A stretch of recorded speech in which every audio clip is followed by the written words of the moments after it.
What is going on, beautiful people? I am Lee Hammock, the diagnosed self-aware narcissist known as mental illness, and welcome to another episode of A Narcissist Explains. In today's episode, we're going to be talking about physical intimacy with a narcissist or toxic person. Was it really that good, or was it your only connection to them? Stay tuned, like and subscribe for more. Thank you. A lot of people want me to touch on, sex with a narcissist. So, was it that good, or was it your only connection? Because I get a lot of people when I'm talking to them one-on-one, they say like the sex was amazing or whatever, and I always ask them, I was like, was it that good, or was it your only connection? Because a lot of times when you deal with a narcissist, physical intimacy becomes the only connection that you have. Because narcissists like to withhold affection. Narcissists like to withhold kindness and care and compliments and things like that. So if that is the only connection that you have, it's always going to seem better than what it actually is. So is it the best sometimes? Yeah, it can't be. But I always say, ask yourself, is it that good, or is it literally your only connection to this person? Because I hear it a lot. They say, well, we never struggled in that department whenever we did it.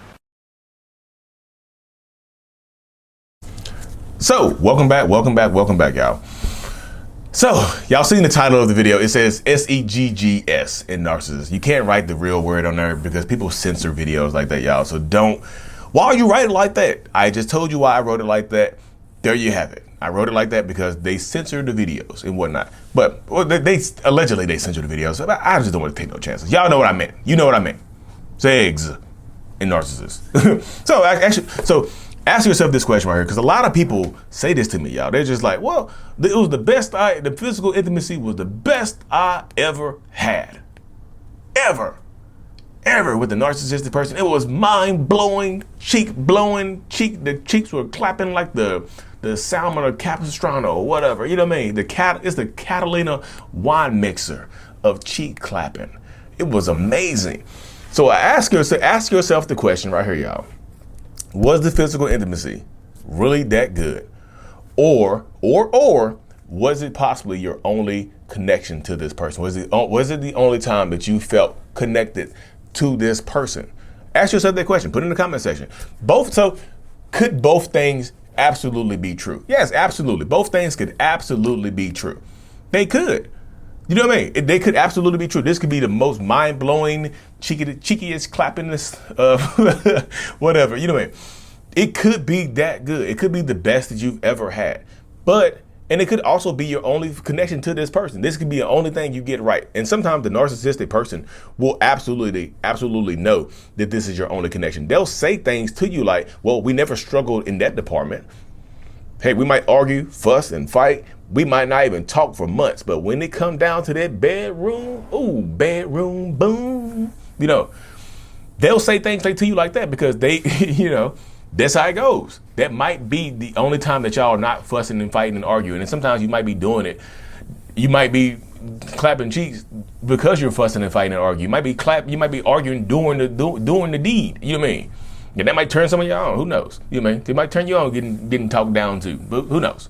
Look, we don't kink shame over here. Do you? But this is how it goes though, y'all. So could it be the best ever? Yeah, it absolutely could. But a lot of people struggle in that department because it is your only connection to that person. It's the only time that person makes you feel validated. You see what I'm saying? It's the only time that you actually feel like this person means something to you, or the fact that you mean something to them. It's the only time that they touch you. It's the only time that they tell you that they love you. It's the only time that they actually acknowledge your existence in their world and whatnot. You know what I mean? So it can get to that point right there where, and a lot of narcissists understand, this is how my mind works around it to y'all. And I said, again, I'm not saying, bear with me here, y'all. This is weird to explain. So I used to study on how to be better at that. You know what I mean? Because I just felt like I didn't connect emotionally to a lot of people. So I read a whole lot of books about it. I used to read the Kama Sutra. I used to read all kinds of stuff to be better at doing the deed so people will remember me. Plus, I didn't want to, a lot of narcissists, like myself, you don't want to have a bad track record of clapping of the cheeks. So you study how to be better at it. So you don't, people won't talk negative about you. doing that. You know what I mean? It's reputation more than anything. It's holding up your reputation more than pleasuring the other person. Or it could be a combination of both types of stuff. You actually work at being better at that, you know, so you don't get talked bad about. So you don't get your feelings hurt. So you don't have to experience any type of shame and whatnot later on because you didn't perform as well as you could have. You know what I mean? But that's how my mind works on it, y'all, and I think a lot of narcissistic people will feel the same way. Because some of them, and a lot of times they're good at this. They're like, if it is that good, they're only good at it because that's all they have to offer you. You know what I mean? They don't have a good job. They don't have a good work history. They don't have anything else to offer you other than their body. You know what I mean? They don't have anything else to offer you or to give you or to connect to you with other than their body. And this is not just not men I'm talking about. This is women, this is non-binary folks, this is whoever you are. You know what I mean? Again, this is a non-discriminatory channel. Do you. The way you live your damn life does not affect me. Do you. It's all love here. It's all peace. Look, it's all peace here.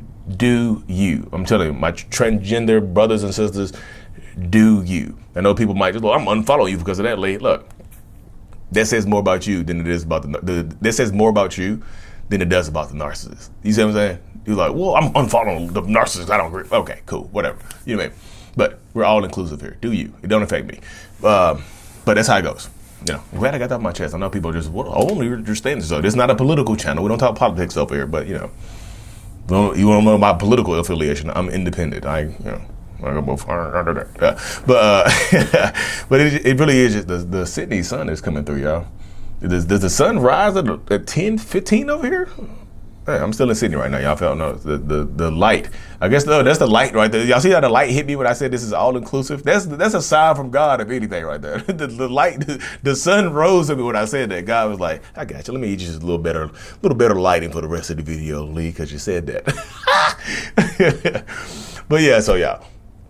Sometimes that's all they have to offer, so they get good at it. Sometimes if you get these bum ass narcissists, well, some of y'all do, some of y'all be successful men and women, non-binary, successful. Let me just say, some of y'all will be successful people, and then you go after a bum, and these bums be blowing y'all's damn mind in the bedroom because that's all they have to offer. You see what I'm saying? They don't have anything else to offer you other than their body. They might even have a place to go.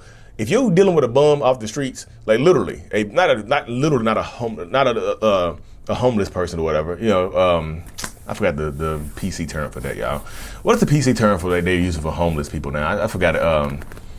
Damn it, I can't think of it. I'm sorry, y'all. I'm not trying to offend anybody.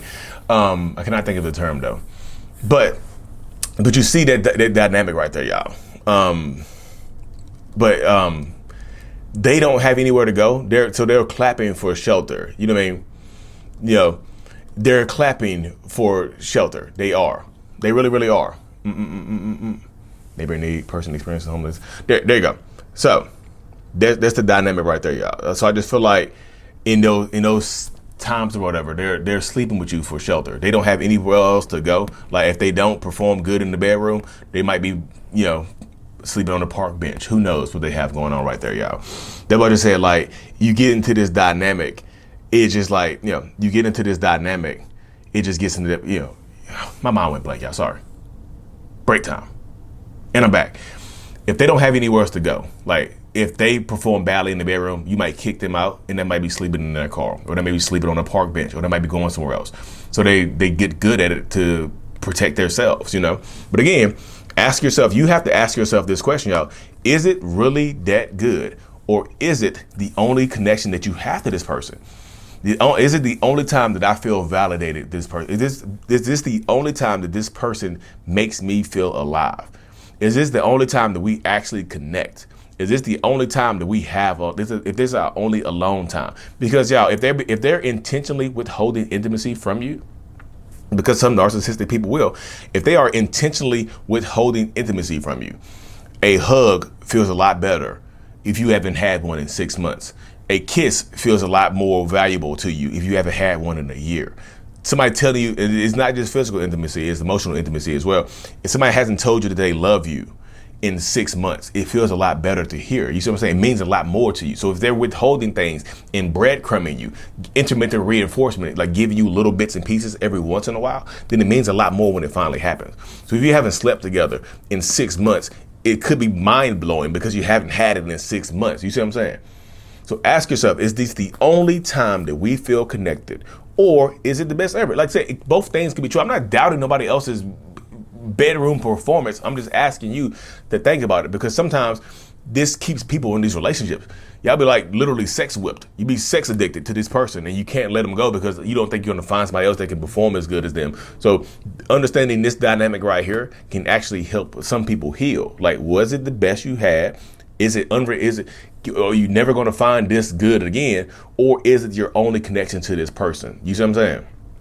I feel like answering this question right here can help some people heal and get out of these relationships. Help some people heal and move on and stop going back to this person. You know what I mean? Whatever the dynamic is, whatever is going on, once you figure it out, I think figuring it out helps you heal, helps you move forward, and helps you grow. You know. But anyways, y'all, let me get ready to get out of here. The sun is actually kind of becoming unbearable right now. But thank y'all for tuning in to another episode. Like and subscribe for more. Grab the Self-Love Journal on Amazon if you haven't already. Thank you, Sydney, Australia. We out. Mental Illness is out. Peace.